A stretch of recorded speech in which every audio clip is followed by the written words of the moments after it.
Alors la flavescence dorée est une maladie qui s'attaque à la vigne. C'est une jaunisse qui est transmise par un phytoplasme, le phytoplasme étant une petite bactérie sans paroi qui ne peut vivre que dans la plante ou dans l'insecte vecteur.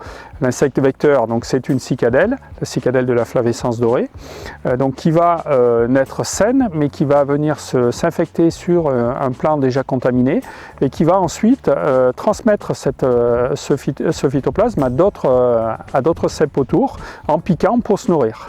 Alors les symptômes de ces jaunisses sont identiques, c'est-à-dire un rougissement pour un cépage rouge ou un jaunissement pour un cépage blanc, un enroulement du feuillage, un non-ahoutement des bois. On a aussi des raisins qui vont sécher en cours de végétation, c'est-à-dire de la floraison jusqu'à la récolte. Voilà. Et donc ces vignes, progressivement, ces cèpes vont mourir parce que de toute façon le phytoplasme va se développer à l'intérieur et donc la vigne va finir par mourir.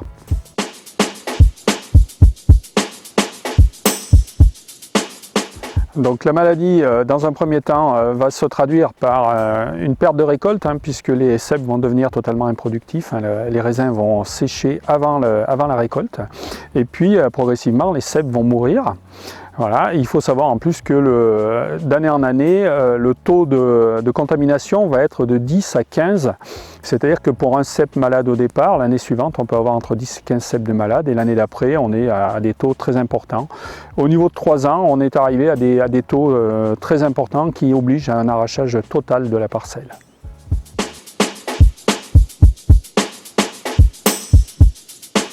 Alors la situation 2019, il faut déjà dire que 2019 a été une année à forte expression des symptômes, donc on a trouvé énormément de symptômes de flavescence dorée et de bois noir dans le vignoble. Voilà, ça c'est la première chose. Alors, il faut savoir que sur certains foyers bien gérés depuis le départ, comme celui de la Chassagne, on a obtenu de très bons résultats, puisqu'il faut savoir que la Chassagne est maintenant indemne depuis 2 années, c'était un foyer découvert en 2013, et donc depuis 2 ans on est indemne et on peut considérer que ce foyer est assaini. Alors l'autre foyer qui aujourd'hui se comporte bien, c'est le foyer de l'Étrat. C'est un foyer qui était beaucoup plus gros quand on l'a découvert. On l'a découvert un peu après celui de la Chassagne. Il était beaucoup plus important, avec 3507 malades la première année. Aujourd'hui, il est en forte régression. Le cœur de foyer est maintenant assez bien assaini. On est sur une fin de lutte sur le cœur de foyer. Par contre, ce foyer a essaimé le long de la vallée de la Zergue, ce qui nous pose quelques petits problèmes, puisque les communes voisines sont maintenant contaminées.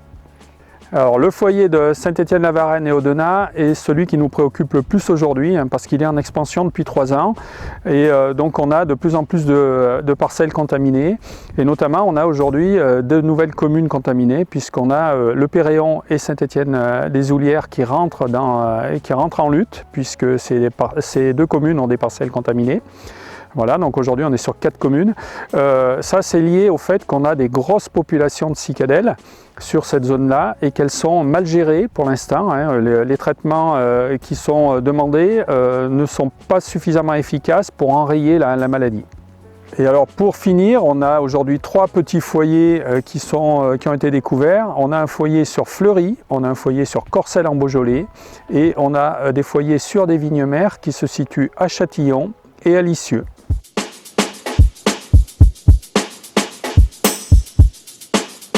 Alors déjà, il est très important de rappeler que la lutte est une lutte collective. Il faut que tout le monde s'implique, sinon ça ne fonctionnera pas bien. Voilà, donc ça, c'est l'exemple de la Chassagne, où les gens se sont tout de suite regroupés et ont travaillé ensemble et ont permis de réduire ce foyer très rapidement. Voilà, donc il y a 2 piliers dans la lutte. Le premier pilier, c'est les traitements insecticides, et c'est le pilier le plus important. Les traitements insecticides vont arrêter le développement de la maladie dans le vignoble, vont stopper, vont empêcher que de nouveaux cèpes soient infectés par l'insecte vecteur. Et ça, c'est déjà important. Il faut que tout le monde participe, tout le monde fasse bien les traitements au moment demandé. Alors le deuxième pilier de la lutte, c'est l'arrachage des cèpes de vigne qui sont contaminés, qui ont été marqués lors des prospections. Ils sont bombés en rose, donc on demande aux viticulteurs de les arracher durant l'hiver. Ça c'est important, ça permet d'épuiser la maladie, parce qu'il faut savoir qu'il n'y a pas de moyen de guérir un cep malade. Le seul moyen, c'est de l'arracher pour épuiser progressivement les foyers de maladie. Enfin, il y a une dernière chose à faire, c'est être attentif à l'introduction de plants de vigne qui soit sain. On a un risque, c'est que la maladie arrive par les plants de vigne qu'on va rentrer dans le vignoble soit pour faire du rebrochage, soit pour faire des nouvelles plantations. Et là, il est important d'avoir un plant sain, et le meilleur moyen pour avoir un plant sain, c'est d'acheter des plantes traitées à l'eau chaude.